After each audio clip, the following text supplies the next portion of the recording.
Hola, ¿cómo están? De nuevo, bienvenidos aquí al programa de Batalla Cultural RD.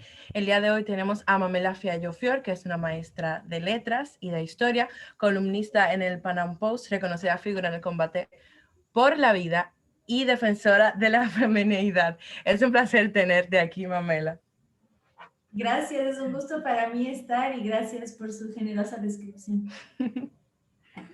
Muy bien, pues el día de hoy vamos a tocar algunos temas como son el feminismo, la feminidad, el machismo, todos estos temas tan controversiales en nuestra sociedad, incluyendo también el Black Lives Matter. Entonces le voy a dar la palabra a mi compañera Alexa. Sí, Mamela, mira, nosotros sabemos que, y más nuestra generación, de la juventud, está muy acostumbrada a escuchar sobre este feminismo que se ha venido desarrollando desde hace varios años. Sabemos que el feminismo tiene distintas olas y generaciones en las que ha ido evolucionando y cambiando. Así que quisiéramos que primero nos dieras tu definición o cómo podrías definir este movimiento feminista y luego de esa definición, ¿podrías por favor darnos tu opinión sobre la guerra que le está dando el feminismo a la moral y la belleza que es la feminidad? Sabemos que el feminismo ha querido redefinir lo que es una mujer, entonces quisiéramos oírte sobre ese aspecto. Bueno, em, es una pregunta amplia.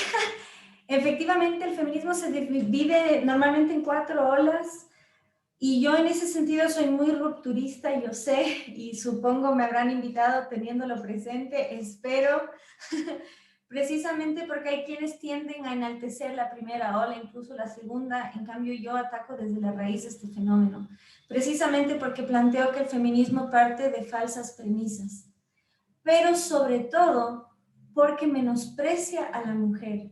Yo creo que es importante distinguir a la feminista del feminismo, a la persona de la ideología, y entender que la gran mayoría de las personas que adhieren a esta ideología llegan con las mejores intenciones, pero sabemos muy bien de qué está empedrado el infierno. Entonces, esto hay que tenerlo presente justamente porque, así como existe el bien y el mal, existe la bondad, incluso en el más malvado, y hasta el más bondadoso puede caer.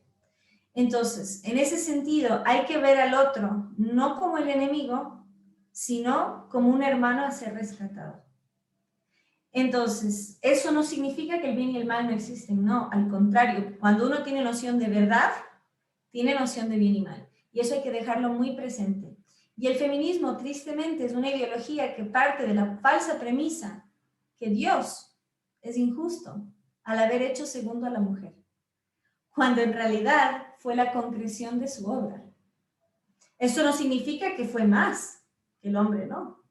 Justamente es el complemento. Juntos nos unimos y en una sola carne formamos la vida.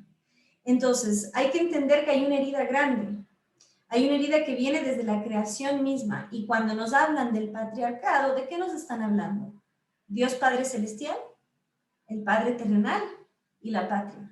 Esos son los 3 elementos fundacionales que el feminismo ataca, porque cree que de ahí viene la injusticia, cuando en realidad en la patria vemos el mayor privilegio de ser mujer, que es no hacer el servicio militar obligatorio. Entonces, si bien es cierto que a lo largo de la historia hemos sido desiguales, no significa que toda desigualdad haya sido contra la mujer, precisamente porque al hombre se le ha exigido el servicio militar obligatorio a cambio de sus derechos civiles. A la mujer no se le ha exigido un solo deber a cambio de un solo derecho. Cuando la mujer ha luchado, muchas veces con mucha dificultad, lo ha conseguido y el hombre se le ha otorgado. Entonces hay que entender esto. No quiero expandirme de más, pero en síntesis, el derecho natural a la vida, propiedad y libertad parte de la idea que los derechos naturales, como su nombre lo indica, son propios de la naturaleza humana, vienen de Dios. Y son considerados derechos negativos. ¿Por qué negativos? ¿Porque son malos? No, sino porque desde cero ya están en nosotros. En cambio, derecho positivo es todo aquello que viene del Estado. Y derecho progresivo es todo aquello que va en aumento. Lo que pasa es que hay un juego de palabras ahí que suena bien y lo otro suena mal, pero en realidad no es así. Es que eso es tan nuestro que suma cero. En cambio, lo demás se aumenta. Todo aquello que el feminismo llama derecho es lo que viene del Estado. El feminismo no reconoce el derecho natural, porque si el feminismo reconociese el derecho natural, tendría que reconocer el privilegio de ser mujer, que es justamente que no se nos exija sacrificar la vida. Y el feminismo, en lugar de cuestionar este privilegio, ha sido cómplice. El feminismo de primera ola, el sufragismo tan elevado, el que nos dio el derecho al voto. ¿Por qué digo derecho? Precisamente porque el voto no es un derecho, es una obligación. Es una obligación dentro del ejercicio civil, pero se le romantiza. No voy a indagar demasiado, ya entramos en el plano filosófico, pero en todo caso hay que entender que las heroicas sufragistas de Londres, ¿no? Las que fueron reconocidas como organización terrorista, que hacían, en 1913 quemaron la Catedral de Santa Caterina hasta las cenizas, a Churchill, que luego fue primer ministro, con un látigo le azotaron y le abrieron aquí la cara. Todo eso no nos cuentan, pero existió. ¿Por qué señalo esto? El sufragismo, este movimiento de la primera ola, ¿qué hizo? Sembró lo que se conoció como la campaña de las plumas blancas, que era, cuando veían un hombre vestido de civil, lo llenaban de plumas. ¿Qué era la pluma? Gallina, cobarde. Si en verdad el feminismo fuese igualdad, levantarían su fusil e irían a la guerra, en igualdad, pero no. A cambio de su tan ansiado voto, convirtieron al varón en carne de cañón. ¿Al servicio de quién? Su Dios, el Estado. Entonces hay que entender que dentro de lo que es el feminismo hay un fuerte paganismo, que es el culto al Estado, de este emisor de derechos, al cual se le da una ofrenda. En la primera ola era la sangre del varón. En la cuarta ola, ¿cuál? La del niño por nacer. Entonces hay que entender que no nos distingue como pensamos. Para quienes creemos en el derecho a la vida, propiedad y libertad, porque Dios nos lo da, ellos que convierten a su Dios en el Estado, al Estado en su Dios, como son paganos, le hacen ofrendas. Entonces hay que entender que quienes nos llaman retrógradas por defender la vida son los verdaderos retrógradas. Pero dice, ustedes medievales porque creen en la iglesia. Dices, y ustedes neandertales que hacen sacrificios humanos. Entonces, es muy importante entender este juego de palabras y entender también su mentalidad, porque no somos muy distintos, estamos honrando a nuestro Dios. Estamos exigiendo el respeto a nuestro derecho a la vida. Y ellos también, pero su Dios es otro. Entonces hay que entender que la batalla cultural, ya que es el programa de ustedes, es solo un frente en la guerra espiritual entre el bien y el mal. Y quien no tiene a Dios Padre como máxima autoridad, tiende a buscar un reemplazo. Y en la actualidad, ¿cuál es el mayor antagonismo Dios Padre? La Madre Tierra. Es ese contrapeso, es llenar ese vacío que tiene la mujer rota, que ve en Dios Padre maldad, lo llena con Madre Tierra. Y si rendimos culto a la Madre Tierra, ¿qué le corresponde? El globalismo, que es el culto al globo terráqueo. Entonces, lo político tiene un aspecto teológico, incluso esotérico, cuando combinamos estos elementos paganos y encontramos justamente el fin del sacrificio. Entonces, bueno, lo que me dices del el símbolo de la mujer es el espejo y la cruz, porque la mujer es la custodia de la moral y la belleza. Este símbolo surge en la antigua Grecia y no es casual que nuestro Señor haya venido al mundo en el auge de la filosofía griega. Precisamente Santo Tomás compila perfectamente la fe y la razón. ¿Por qué? Porque ambos buscan la verdad. Entonces, en la búsqueda de la verdad encontramos razón y fe, pero los iluministas, que luego van a dar lugar a posteriores revoluciones, parten de la idea que por ser ateo automáticamente eres racional, cuando en realidad lo que hacen es traicionar una escuela de pensamiento que data de la antigua Grecia, donde los filósofos eran filósofos, científicos y teólogos, precisamente porque buscaban la explicación del mundo material, de lo trascendental y la forma en la cual transmitirlo de la mejor manera. En cambio, el iluminismo, ¿qué hizo? Ciencia por un lado, fe por otro lado. Entonces, en lugar de incorporar todo lo que compila nuestra esencia, nos fragmentan y nos reducen a ser nada más que materia.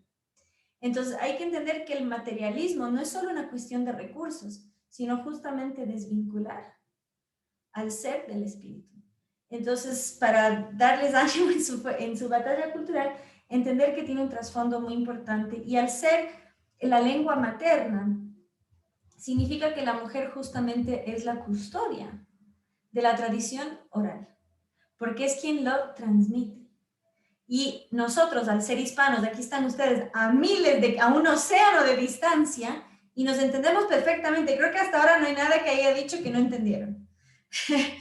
Por ahí hay un chiste muy coloquial, una broma muy específica que, por ejemplo, aquí en los Andes metemos mucho las lenguas indígenas del quichua y ahí quizás se pierden un poco, algo muy local. Pero en general nos entendemos desde México hasta Argentina, Chile, el Caribe y la madre patria. Entonces nosotros tenemos una fortaleza, y República Dominicana lo demostró perfectamente. La hispanidad es el freno a la barbarie y lo viene siendo hace 500 años.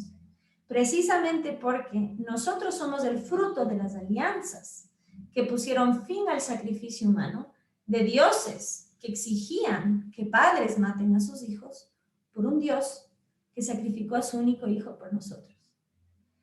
Y eso venimos siendo nosotros el freno hace 500 años. Por eso es que en la segunda ola del feminismo, que fue la de la revolución sexual, la de los anticonceptivos, en el primer mundo, en el hemisferio norte, vino también con aborto, pero en las naciones hispanas no, precisamente por nuestra cultura. Y nos dicen retrógradas, no señores, nosotros no hemos permitido que nos retrocedan 500 años atrás, en el caso americano, y miles de años atrás en otros continentes donde ya habían superado la edad de piedra. Entonces, realmente debemos ser orgullosos de los logros, y también que estamos revirtiendo un fenómeno sociológico, que ya no son los grandes que dan el ejemplo a los pequeños, sino los pequeños a los grandes.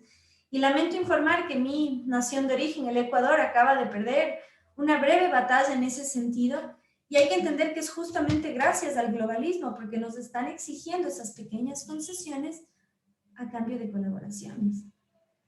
Entonces, quien controla la vida, controla todo. Al decirnos quién puede nacer y quién no, ¿qué soberanía existe? Entonces, realmente esa es la lucha hoy en día, y dejo como último pensamiento porque seguro hay más preguntas y yo voy media hora en una. En la defensa de la vida hay una consigna muy prominente cuando nos cuestionan que por gente como nosotros todavía hay niños en la calle. Ahí es cuando más hay que revelar la maldad de estas ideologías. Y por eso entender la profundidad del materialismo. Para ellos, si no tienes suficientes recursos, es mejor que te mueras. ¿De qué empatía nos están hablando si solo el que tiene suficientes recursos puede vivir?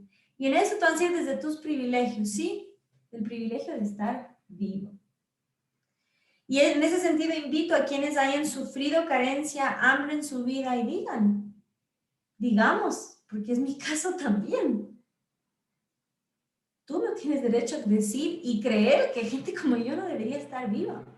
Porque esa es otra cosa.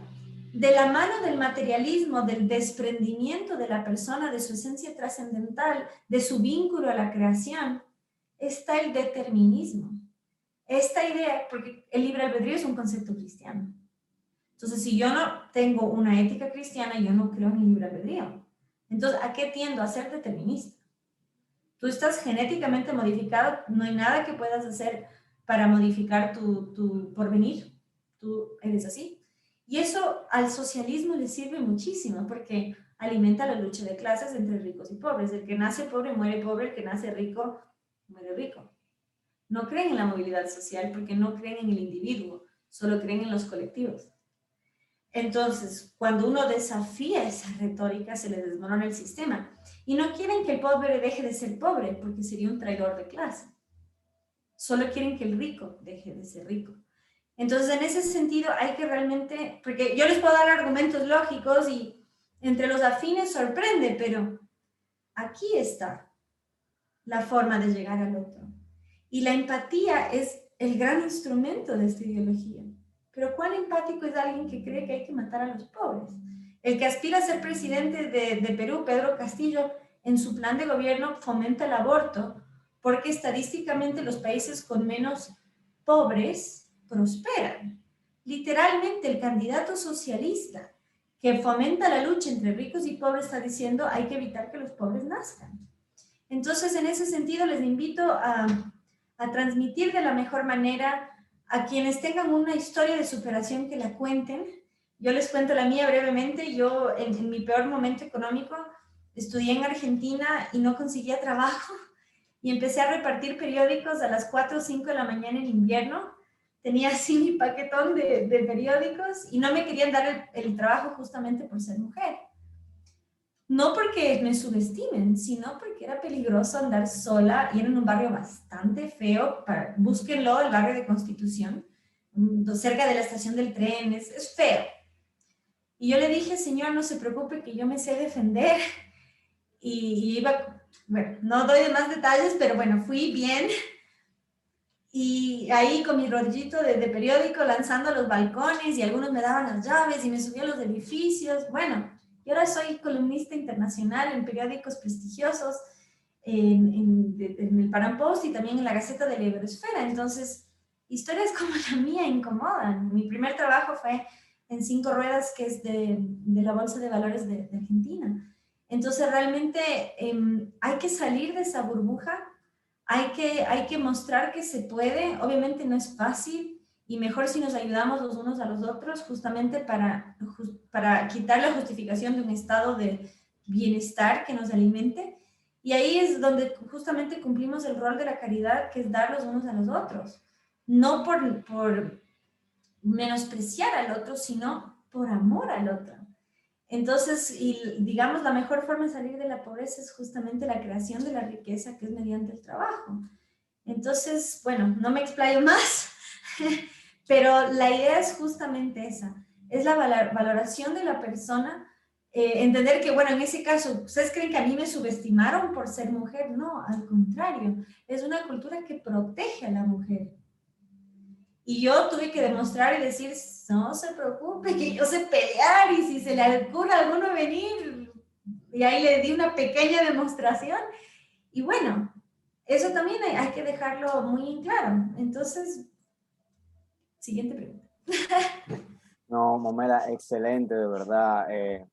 Sumamente fructífera esa explicación y la verdad es que tú hablas con mucha verdad, valga la redundancia, y es cierto, lo que hace el feminismo es como si fuese un movimiento sumamente pesimista, porque ¿qué te enseña? Que la mujer es la víctima, que la mujer no va a poder superarse nunca, que hay que ir a ayudarla siempre, que el Estado tiene que venir a amparar a la mujer porque ella misma no va a poder, que vive de acoso, tiene que ofenderse por cómo la traten, darle importancia a lo que dicen de ella. Incluso en el tema del aborto, por ejemplo, si van a ser en supuestas condiciones paupérrimas, entonces no merece vivir o no merece nacer. ¿Para qué? Para sufrir. O sea, ¿dónde está la superación? ¿Dónde está la voluntad? ¿Dónde está echar para adelante? Como decimos aquí en Dominicana, echar para adelante.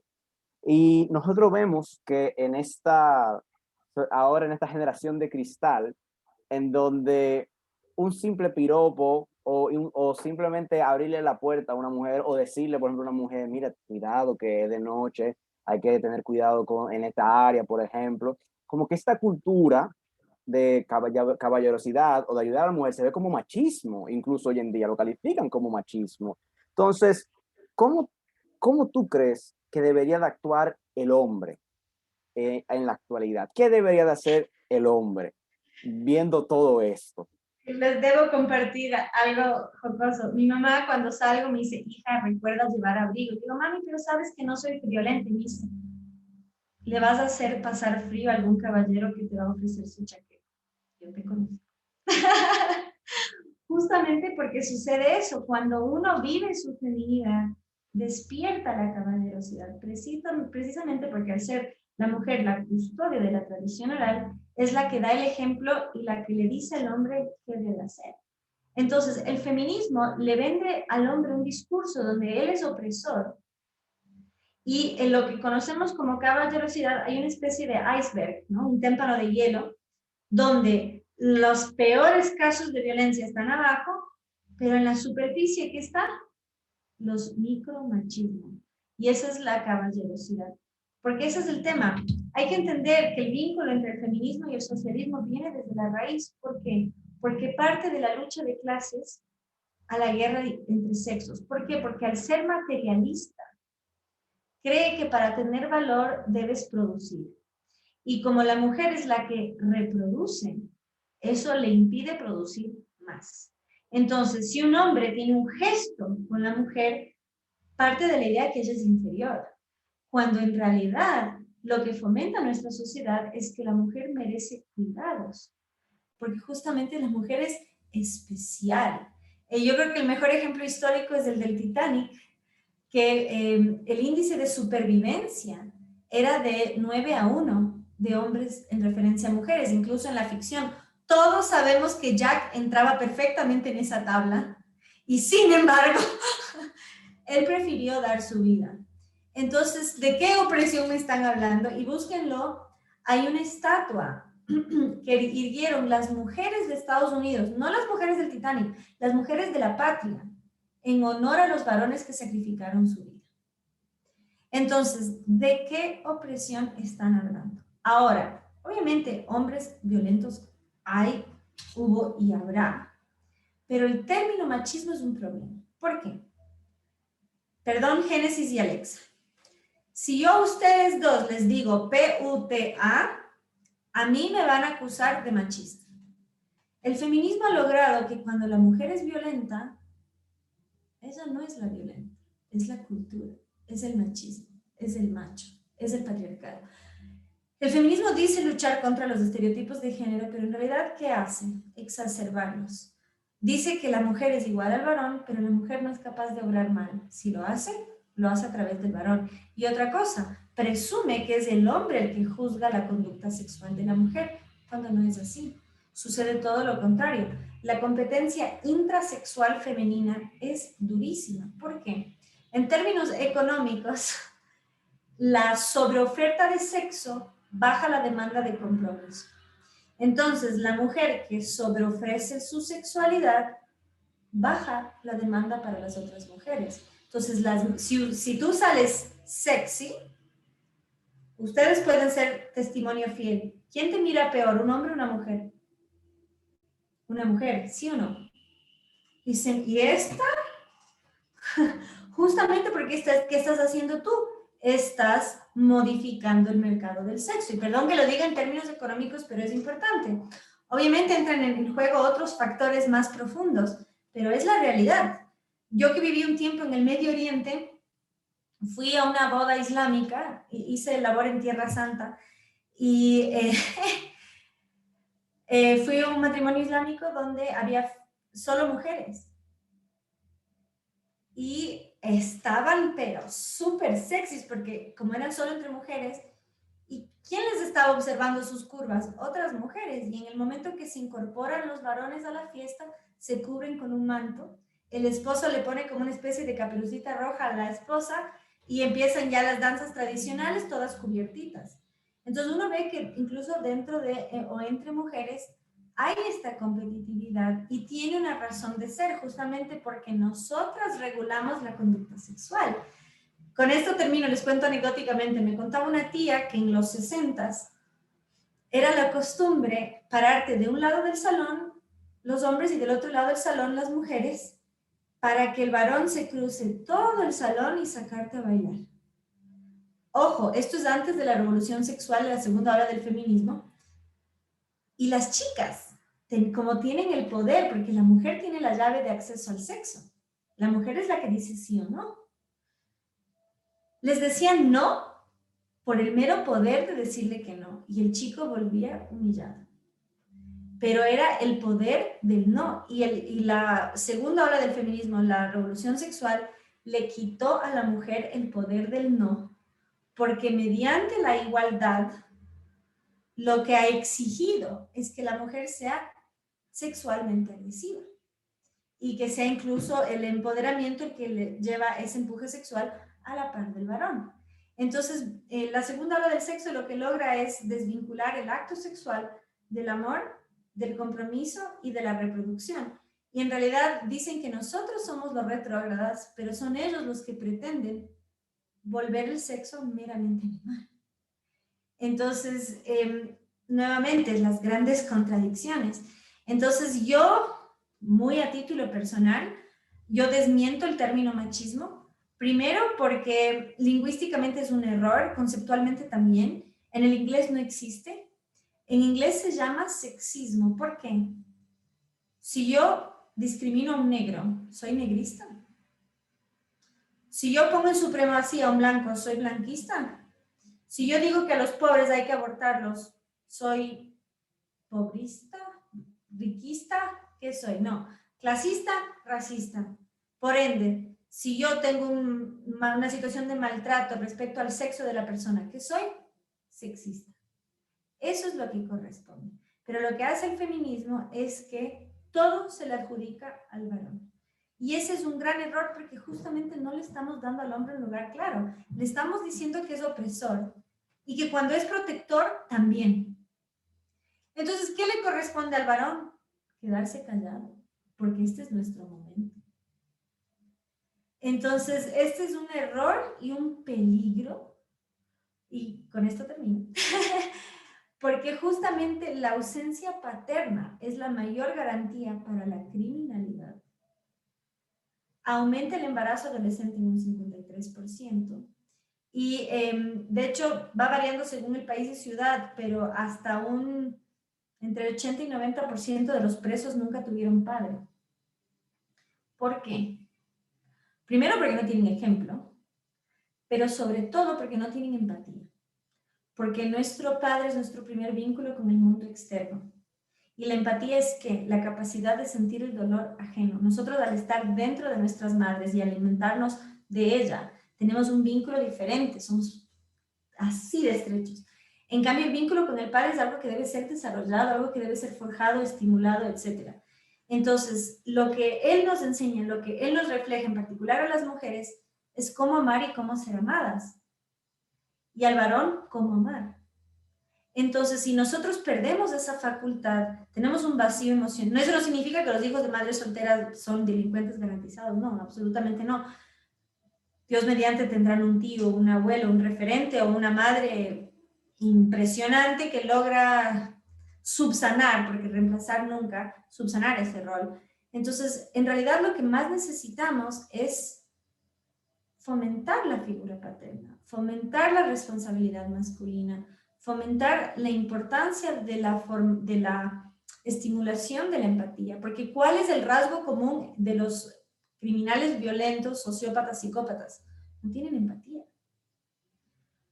¿Qué es la empatía? ¿Dónde está la empatía?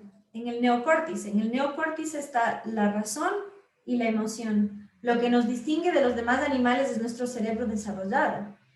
Quienes nos niegan esas facultades, que son justamente los deterministas, los que son meramente utilitarios y materialistas, nos niegan justamente la estimulación que necesitamos para ser humanos.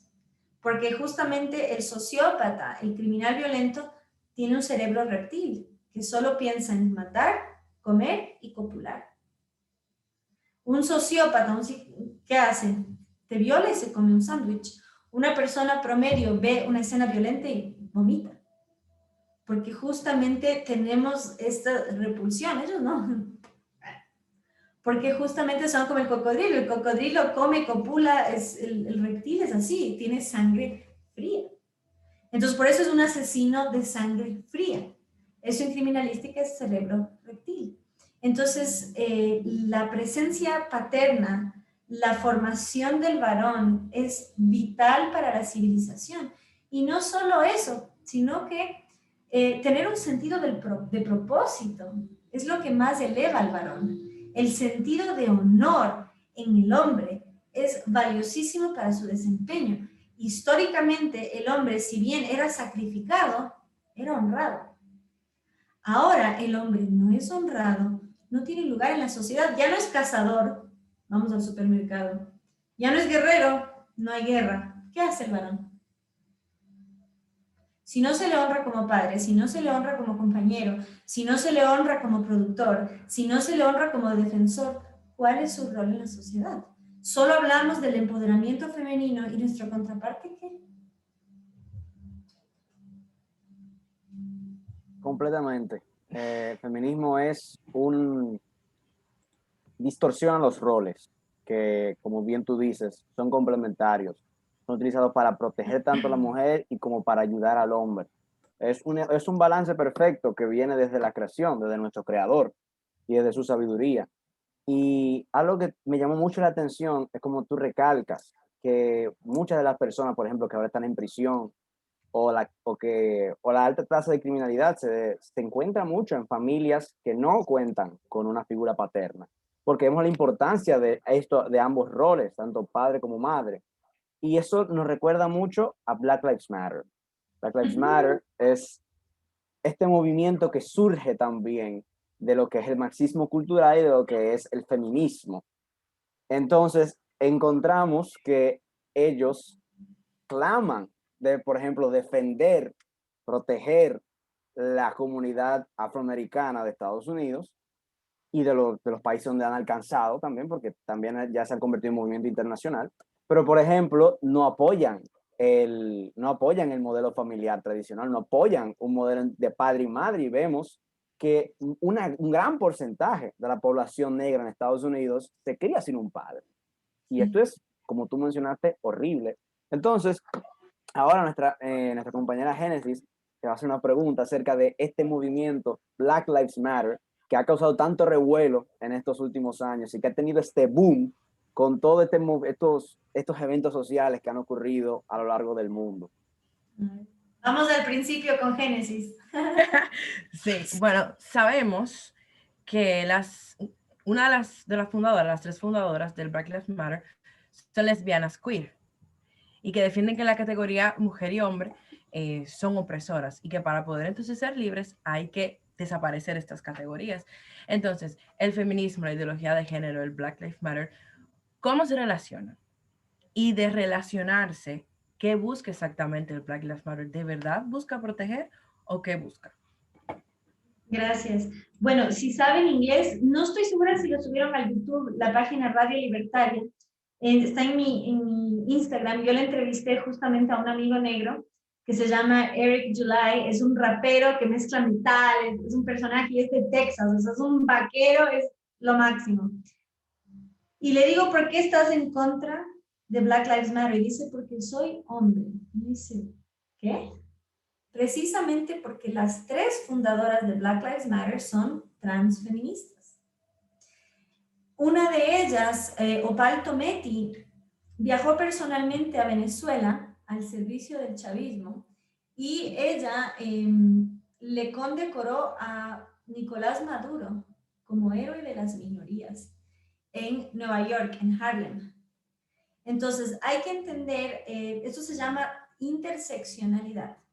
La interseccionalidad es parte del postmarxismo o el neomarxismo que lleva a la lucha de clases entre ricos y pobres, a la guerra entre sexos entre hombre y mujer, a la lucha racial y el tema de enfrentar heterosexual con transexual.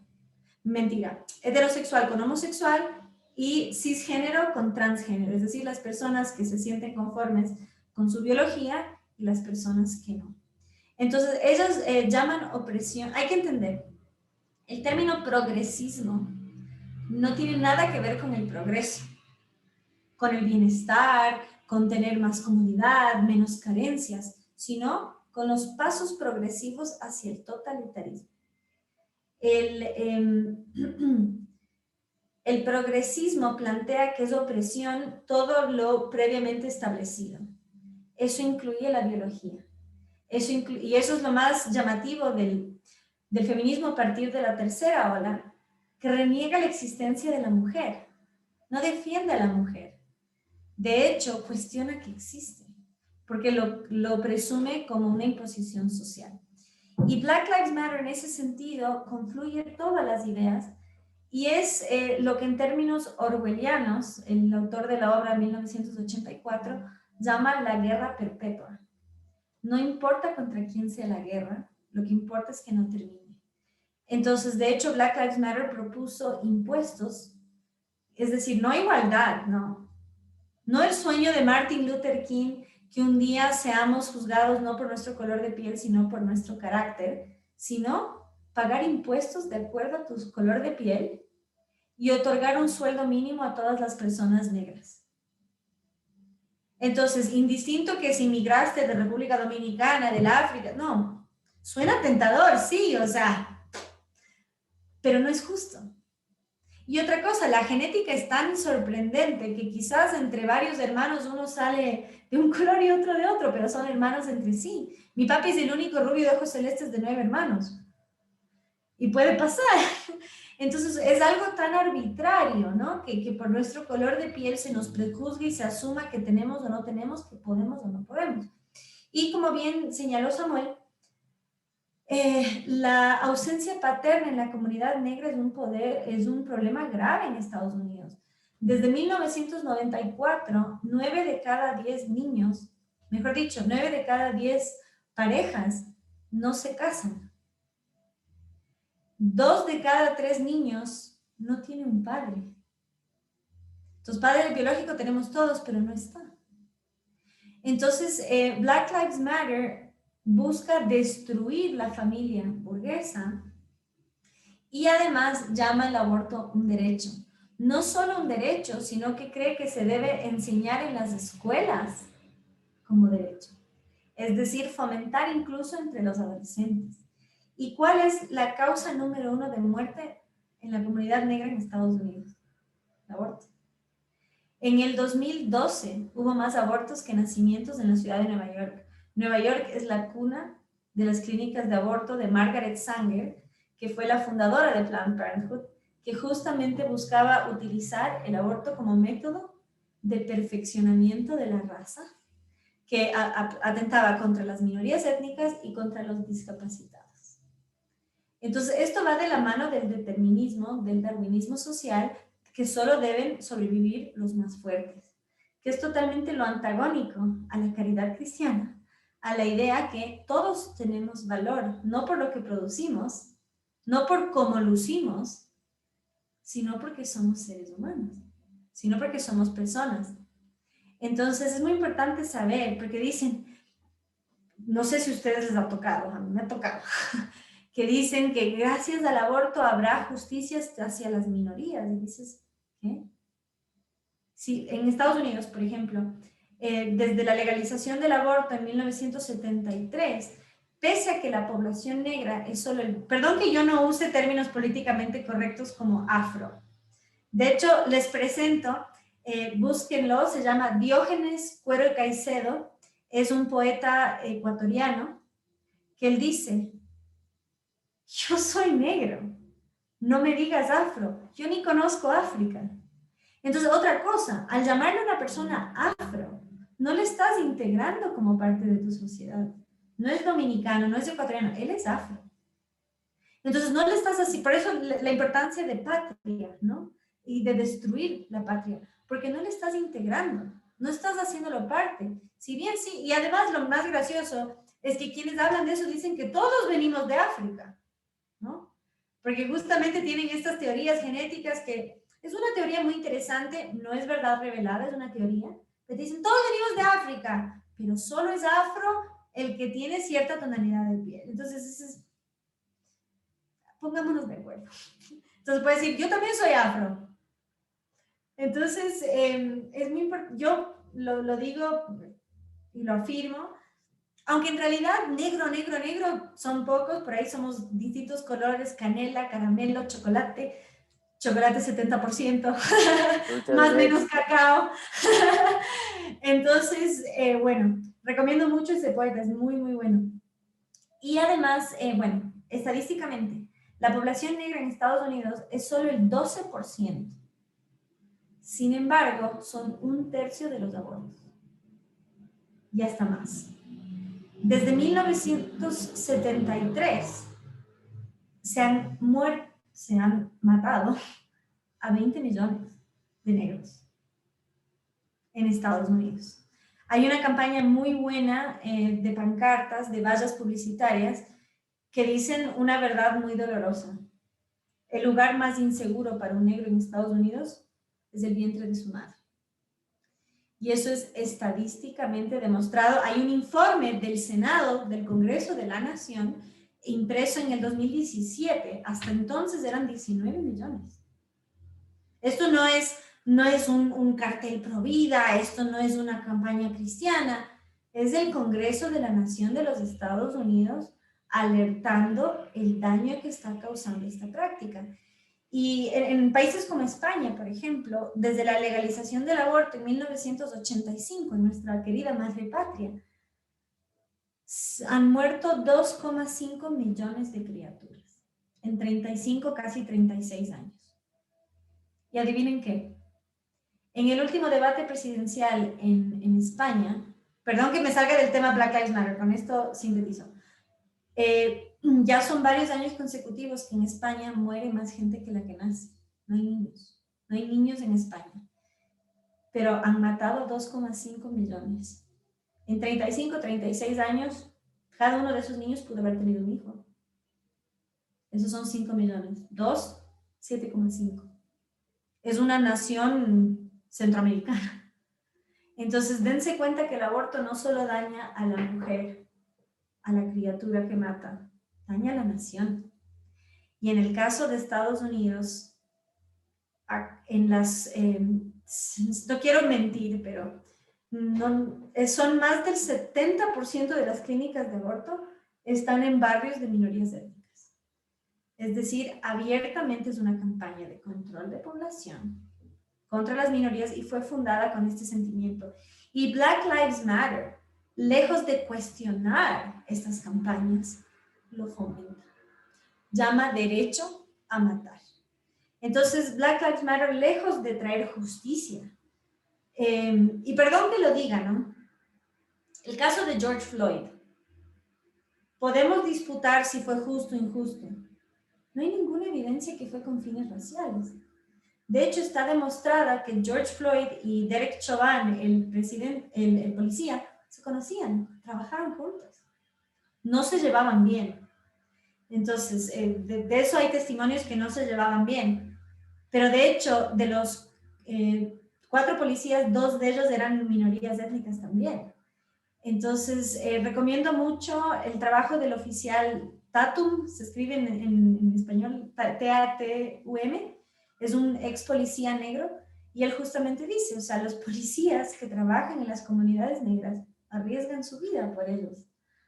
Alegar que es lo contrario es insólito. Entonces, obviamente, policías malos habrá, gente de todos los colores, buenas y malas hay, pero el tono ideológico que está tomando esto es realmente reprochable y es una pena porque no están atacando los verdaderos problemas dentro de la propia comunidad, como son el crimen vinculado a las pandillas, que luego del aborto la principal causa de muerte justamente es producida por la violencia entre pandillas. Apenas hace una semana una niña de apenas 7 años fue asesinada por error a tiros por un muchacho de solo 18 años que pertenecía a una pandilla. Entonces, en Chicago, cuando se desataron las protestas de Black Lives Matter, rompieron un récord histórico de asesinatos en medio de los disturbios y saqueos. Entonces, no están atacando el problema de raíz y de hecho hay buenas estadísticas de cómo la ruptura de la familia en la comunidad negra ha causado terribles consecuencias, entre ellas suplantar el rol del padre por el rol del Estado. Entonces, y eso también, ¿cuál es tu eje moral? ¿Quién es tu ejemplo? Entonces realmente es una organización que no solo no disminuye la violencia hacia la comunidad, sino que además la destruye y la aniquila, porque llama derecho a privar de su vida a los más pequeños. Sí, como nosotros sabemos, estamos acostumbrados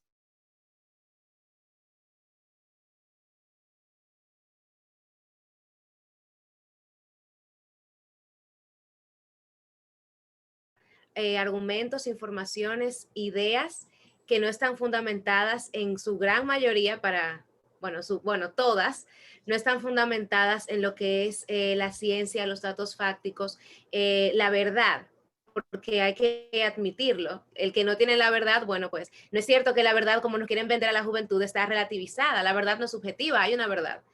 Y si tú no tienes una verdad o un norte, lamentablemente todo lo que tú hagas a partir de eso va en decadencia. Entonces sabemos, y más los jóvenes, podemos comprobarlo con discusiones por redes sociales y todo eso, la izquierda está muy acostumbrada a tener tanta seguridad en lo que plantea, en lo que promueve, que quiere hacer que el otro se sienta inseguro de lo que piensa, inseguro de lo que defiende, porque ellos aparentan por la seguridad que tienen de que realmente están diciendo la verdad. Y eso es algo que asusta.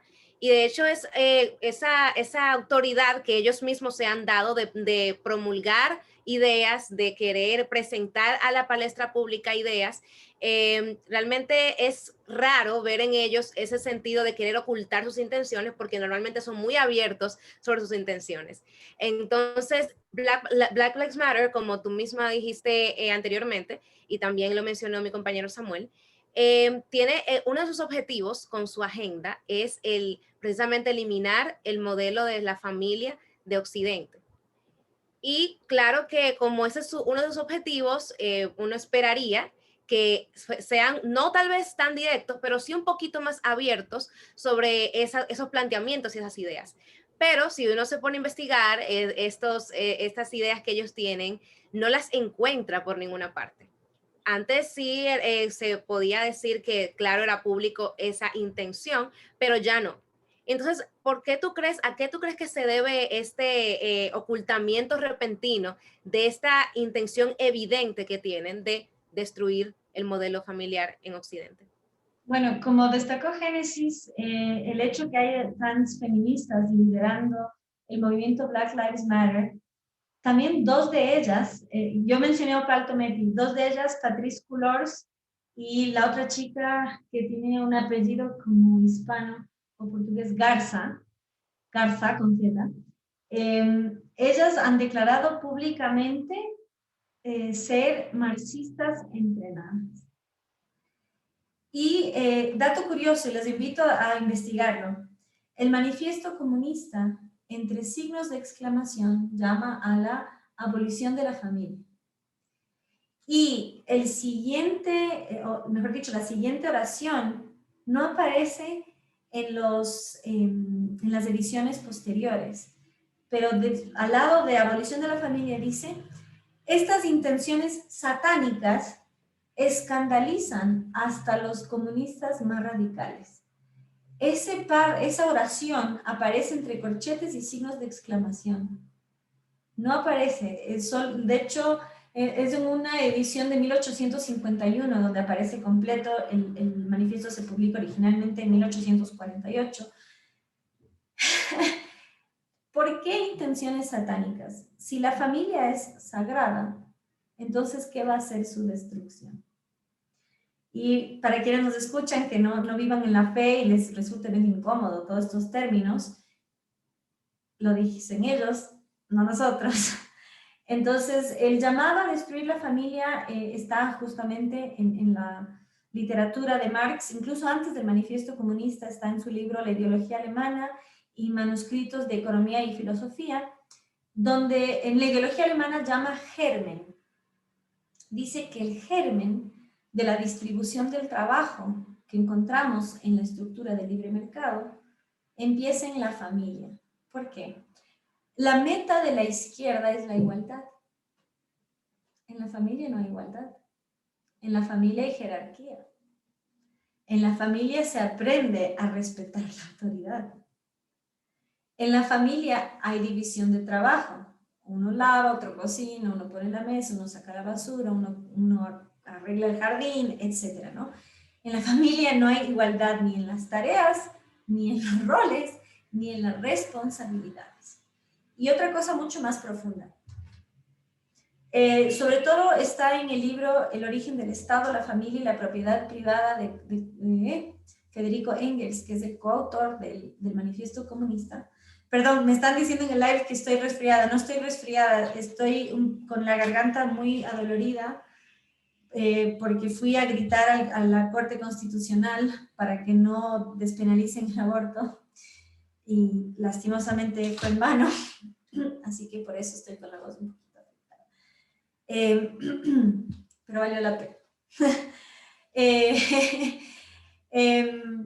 ¿Por qué es tan importante este libro? Porque este libro primero promueve, esto volviendo a la mujer como custodia de la moral y la belleza, promueve la promiscuidad femenina. Promueve que la mujer esté con tantos hombres que ni ella sepa quién es el padre de su hijo. Eso lo pide el coautor del Manifiesto Comunista. ¿Por qué?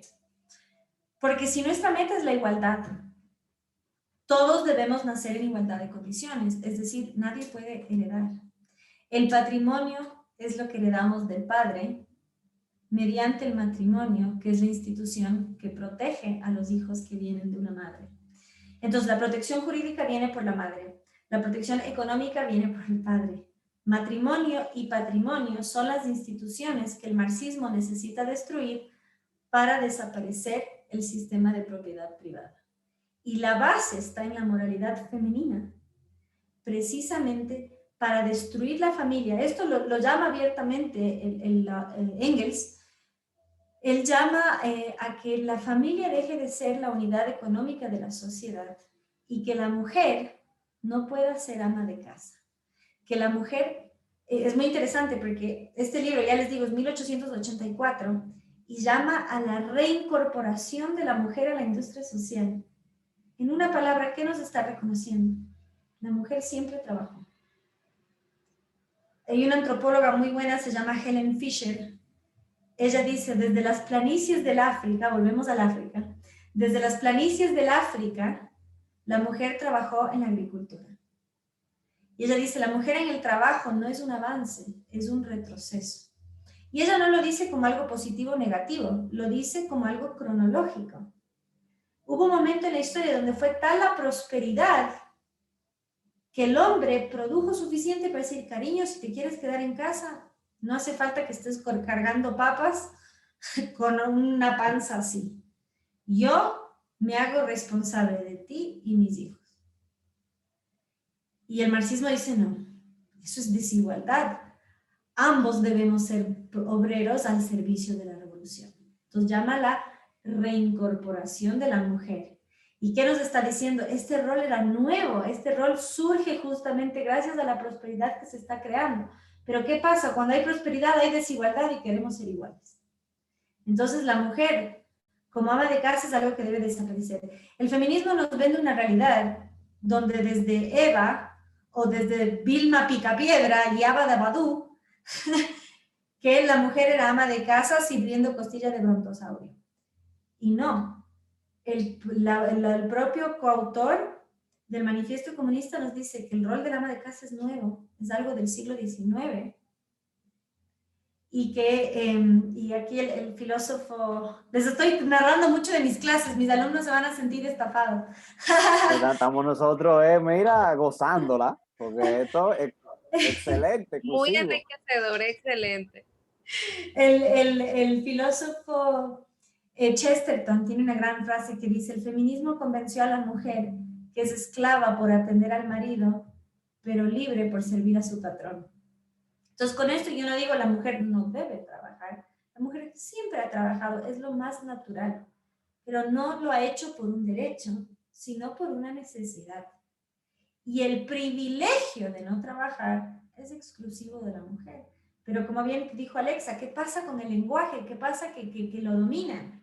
Han logrado que privilegio se vuelva algo malo, cuando un privilegio es algo único.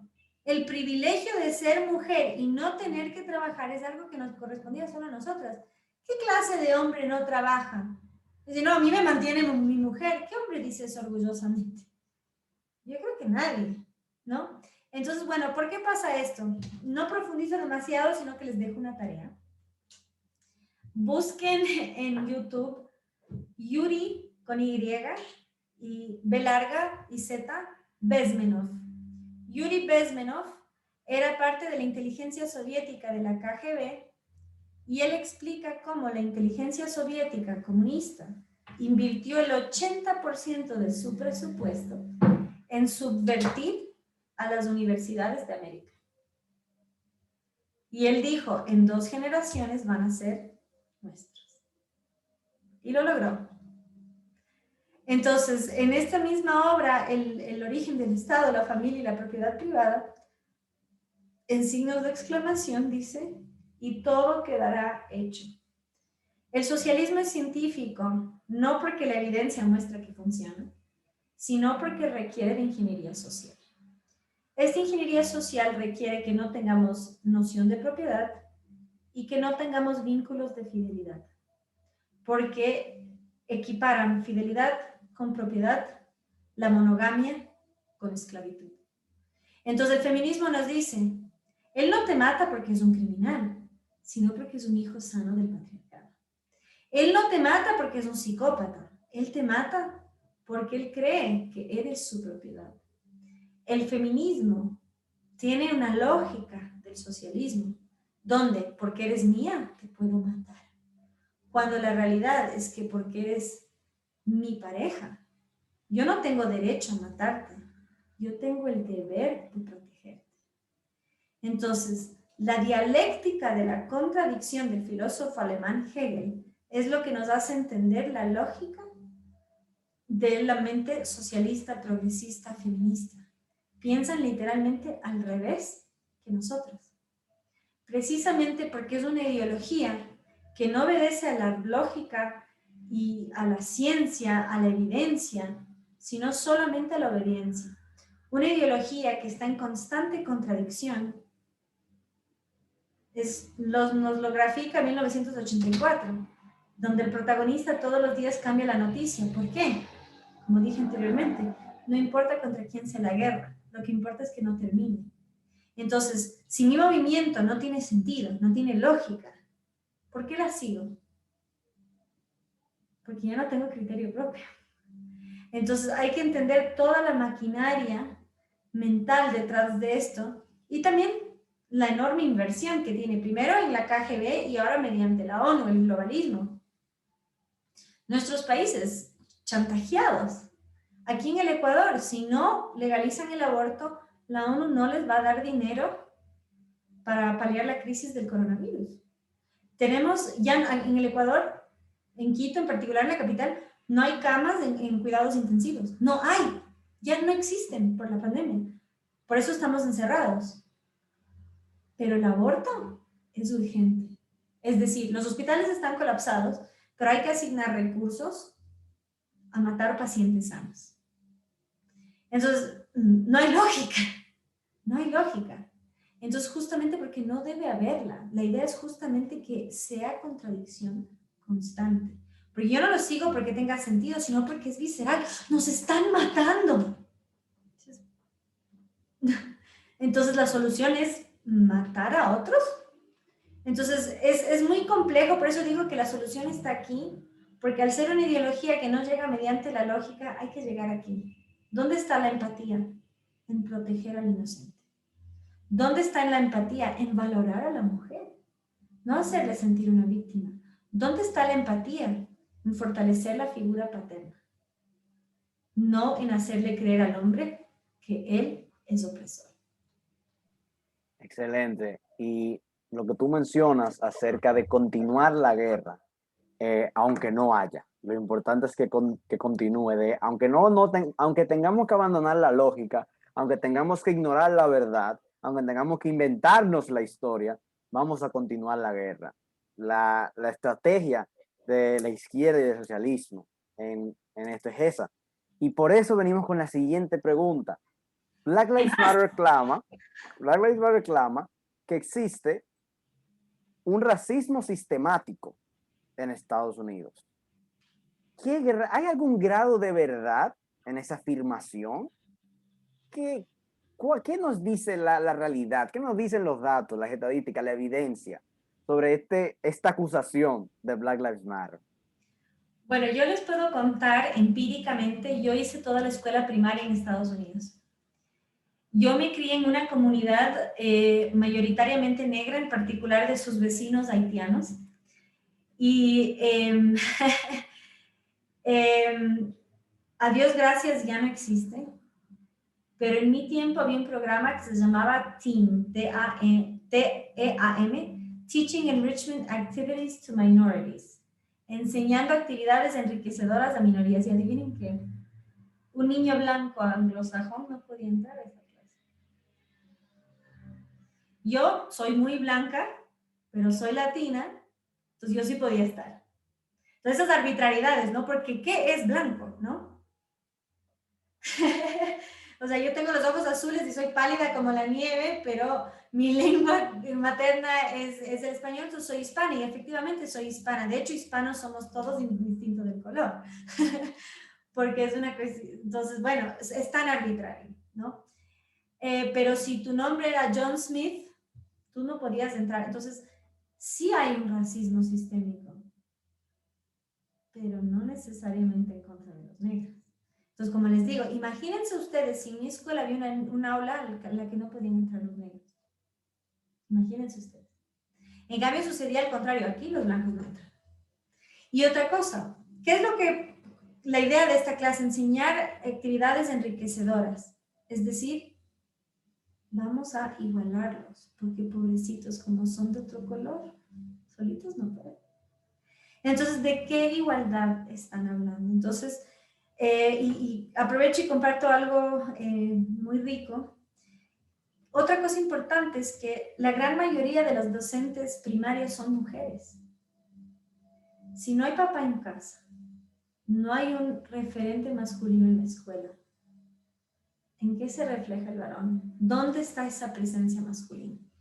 Y alegremente en quinto grado tuvimos un profesor negro, un hombre, el señor Thomas.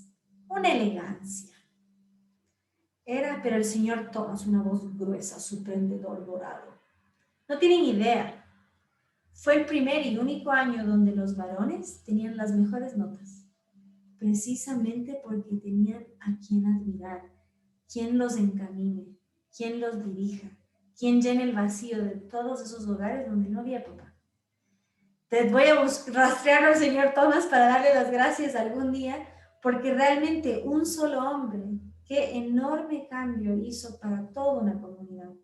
Entonces, si es que existe la discriminación, es justamente partiendo de la idea que necesitan este tipo de ayudas, en lugar de atacar el problema de la raíz, que el propio Estado está desincentivando la presencia paterna. Y adivinen quién más que nadie, Joe Biden.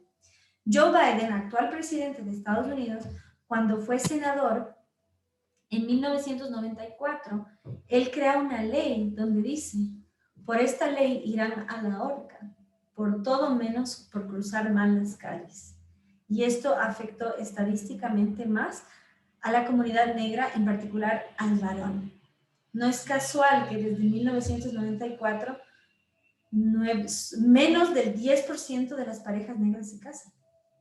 Y esto recomiendo nuevamente a otro autor, que es Thomas Sowell, que sigue vivo, ya cumplió 90 años y sigue vivo.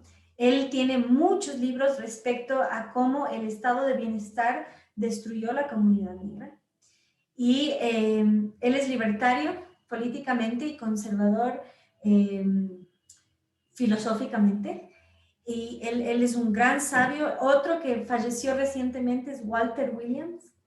Son de la misma escuela y de hecho Thomas Sowell fue marxista en su juventud y maduró. Entonces es importante también eso, como les dije, el tema del bien y el mal y la luz y la oscuridad. Justamente cuando uno está en el vientre de la bestia, conoce en profundidad y ahí es cuando tiene como labor y como deber exponerlo. Entonces, eso les puedo decir, bueno, y de hecho, con esto termino. Hay que entender el tema de las minorías. Yo al vivir en una comunidad mayoritariamente negra, había un día que se conoce como Cracker Day. Cracker es una forma despectiva como se refieren a los blancos al sur de Estados Unidos, donde por ser blanco te daban una golpiza. Entonces, el tema de las minorías es un problema en general, no importa quién sea la mayoría.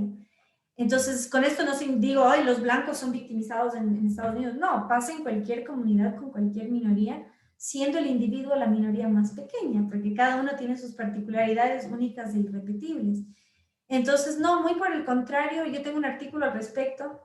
Hay un chico de la India que se empezó a maquillar para verse más oscuro de lo que era, para conseguir una beca, porque la gente de la India era tan sobresaliente en las universidades que ya no les estaban dando becas, sino que priorizaban justamente a la comunidad negra. Entonces, él se hizo pasar por negro para tener una beca. Entonces, ¿de qué igualdad estamos hablando? Donde accedo a recursos según mi color de piel. Entonces, esto en Estados Unidos surge con la acción afirmativa, donde muy por el contrario de menospreciar a las personas de las minorías étnicas, se les otorga este tipo de privilegios. Entonces, y hay mucha gente que la rechaza por dignidad y dice, no, yo quiero entrar porque tengo buenas notas, no por cómo luzco y lo que me salió en la lotería genética. Entonces, les digo mi experiencia empírica, obviamente esta es en una comunidad, muy probablemente haya comunidades donde al ser minoría es muy distinto el trato. Lo que expongo es que y a mí me pasaba, por ejemplo, ya digo, al ser yo muy pálida, tampoco era parte de las latinas. Entonces, eres blanca, pero eres hispana, entonces no. Entonces, justamente pasan casos como ese, ¿y a qué comunidad pertenezco? Un limbo, en el limbo. Entonces, muy, muy tragicómico. Y esto es algo que justamente surge de estas políticas, que ya dejas de tener valor como individuo, como persona, y necesitas formar parte de un colectivo. Entonces, en ese sentido, yo creo que no existe el racismo inverso. Pero hay gente que dice, no existe el racismo inverso. Sí, existe el racismo y punto. Y cualquier persona de cualquier color puede ser racista. De hecho, en las protestas de Black Lives Matter, los primeros muertos eran policías negros que intentaron impedir los saqueos en las comunidades que decían defender los activistas. Entonces, realmente, en ese sentido, creo que en honor al sueño de Martin Luther King, no debemos exigir ser tratados por nuestro color de piel, sino por nuestro carácter. Entonces, esta ideología tristemente es un retroceso y no está pidiendo que se nos... O sea, automáticamente, ya porque por ser de distinto color se presume que es por el color y no por cualquier otro motivo. Y lo mismo el tema del hombre y la mujer. No nos está, la base del sistema jurídico occidental es la presunción de inocencia. Somos inocentes hasta demostrar lo contrario. Y gracias a la interseccionalidad que mide los grados de opresión, sucede al revés. Somos culpables por nuestro color de piel o por nuestros genitales, no por nuestras acciones. Entonces hago un llamado a la conciencia en los países donde esto todavía no es muy común para detenerlo a tiempo y donde ya está sucediendo, que deje de suceder, porque de hecho en otros momentos de la historia uno de los peores casos es Emmett Till. Emmett Till es un muchachito negro que le acusaron de algo que no hizo y fue linchado. Entonces no podemos caer en el mismo error del pasado, donde se prejuzgaba por el color de piel, donde se prejuzgaba por ser varón. Ahora igual se prejuzga por ser varón, pero por el tono de piel distinta. Entonces, no podemos invertir una balanza creyendo tener justicia, sino que justamente debemos templarla. Y si queremos igualdad ante la ley, porque iguales no somos, y negar nuestras diferencias es obligarnos a ser ciegos, más bien apreciemos nuestras diferencias, la diversidad por dentro, por fuera y sobre todo aquí y aquí, pero sin institucionar el racismo hacia nadie, porque el racismo no tiene color. Mamela, Sí, gracias de nada. por este tiempo. Pasó súper rápido la hora. Quiero ser como tú cuando sea grande. Y Queremos. RT. ser como tú. Y solo queda agradecerte por compartir este tiempo con nosotros, tus conocimientos. Y nada, espero podamos compartir en otro momento juntos. Sí, perdón, en honor a Emmett Till, les digo, el nombre de él era E-M-M-E-T-T y el apellido T-I-L-L, era un muchachito de 14 años y una señora blanca lo acusó de silbarle. Wow, Lo mataron a palazos. querido. Oh, Dios mío. ¿Y qué es lo que está logrando el feminismo? Eso mismo. Exactamente. Entonces, el muchacho nunca se pudo defender, nunca su familia lo pudo justificar, o sea, y al final la señora ya anciana declaró que fue mentira. Entonces, con estas campañas de hay que creer a las mujeres, ¿estamos en verdad avanzando o estamos retrocediendo al tiempo justamente de los linchamientos? Una triste realidad, definitivamente. Muchas gracias por tu tiempo, Mamela, por estar con nosotros y esperamos verte en otro espacio. Con mucho gusto y siempre a la orden. Bendiciones. Y felicitaciones a Dominicana por defender la vida. Ay, Gracias. Muchas gracias gracias, de al verdad. Señor que nos sigue protegiendo, de verdad. Pedimos que sigan orando por nosotros, que sigan orando por nosotros, Mamela, por allá también. Porque tú sabes, hoy se rechaza, o sea, no hoy, antes de ayer se rechazó el Código Penal con las 3 causales, con el aborto. Se penaliza el aborto, ya los diputados rechazaron el aborto, pero tú sabes que aún no se ha promulgado el Código Penal, aún quedan procesos. Y tú sabes que si de algo se caracteriza este movimiento feminista y proabortista, es que te cambian el juego en cualquier momento y tienen recursos por todos los lados. Así que hay que mantenernos, no cantar victoria absoluta aún, pero gracias a Dios fue una importantísima victoria lo que pasó esta semana. Y siempre nos mencionan como país que somos de los 5 países, Sí. 4 países en el mundo que quedan sin legalizar el aborto, pero nosotros decimos que si es la voluntad de Dios que Él nos preserve así, seremos ese rayito de esperanza que todavía tenemos en el Señor, de que la vida triunfará, la verdad triunfará al final.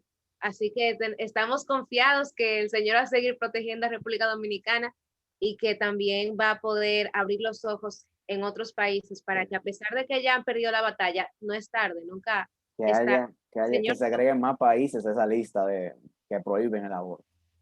Ojalá. Nosotros tristemente perdimos, ya lo habíamos repelido, pasaron por encima de nuestro Congreso y la Corte Constitucional pasó por encima de la Constitución, por encima del Código de la Niñez, y aplaudo, fueron 2 mujeres jueces las que votaron no. Así que el aborto no es una causa de mujeres. Muchísimas gracias por todo, Mamela, de verdad. Muchas bendiciones y muy buenas noches. De nada, buenas noches.